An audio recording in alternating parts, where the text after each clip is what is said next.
How do we diagnose chronic obstructive pulmonary disease? We can do it, one, by spirometry, two, taking a radiograph, a chest radiograph, three, doing a CT scan, three, by doing other tests such as pulse oximetry, by doing lab work, for example, hematocrit count. So let us look at spirometry.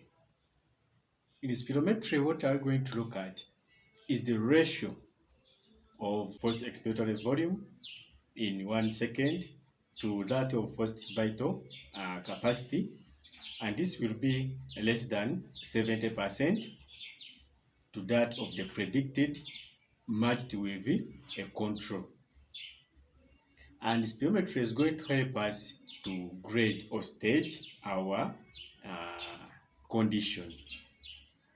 It can either be a mild chronic obstructive pulmonary disease, it can be moderate chronic obstructive pulmonary disease, it can be severe, and it can be very severe. How do we know when we are using our spirometry values? For stage 1 or mild chronic obstructive pulmonary disease, we are going to be having our forced expiratory volume in 1 second being 80% or greater than the predicted value. That is in mild or stage 1. Then in moderate or stage 2, we are going to be having our value being between 50 to 79% of the predicted value. Then when we go to severe, that is stage 3, we are going to be having our value being between 30 to 49% of the predicted value. Then in very severe cases, we are going to be having our value less than 30% plus chronic respiratory failure. So when we take arterial blood gas, what are we going to see? In mild chronic obstructive pulmonary disease, we are going to see mild to moderate hypoxemia without hypercapnia. But as the disease progresses, we are going to have hypoxemia progressing and worsening. And then we are going to see hypercapnia starting to come in. Then, when we look at the pH, a pH below 7.3, pH which is acidic is indicative of acute respiratory compromise. Then, from there, we are going to look at chronic respiratory acidosis. Because when you're having a pH which is low, and remember our disease is chronic, it's going to lead to chronic acidosis. Chronic acidosis is going to lead to what we call compensatory metabolic alkalosis. So you will find the patient having alkalosis. Another diagnostic method we are going to use is doing a standard chest radiograph, an X-ray. So when you look at the normal X-ray, you're seeing everything is okay. When we look at this one, where we're having our chronic obstructive pulmonary disease, we are having hyperinflated lungs.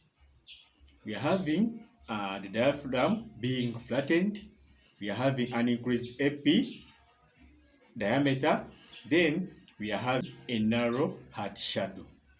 That is on our X-ray. So, apart from an X-ray, you can do a CT scan.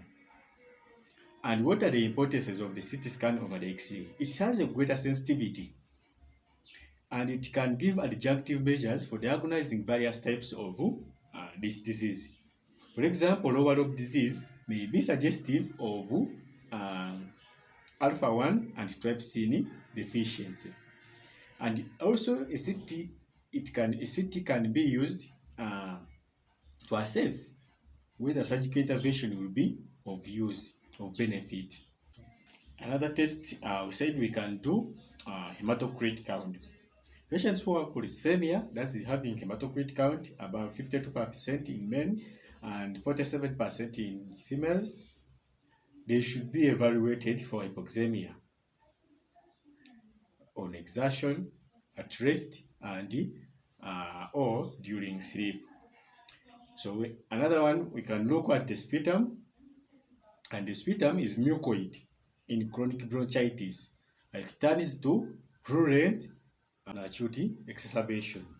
We can also do pulse oximetry and clinical examination to evaluate and assess the stage of progress or recovery of the patient is with saturation.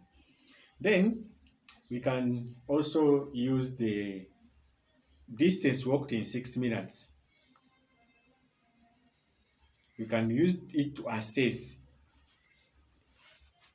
the mortality rate and morbidity rate of chronic obstructive pulmonary disease.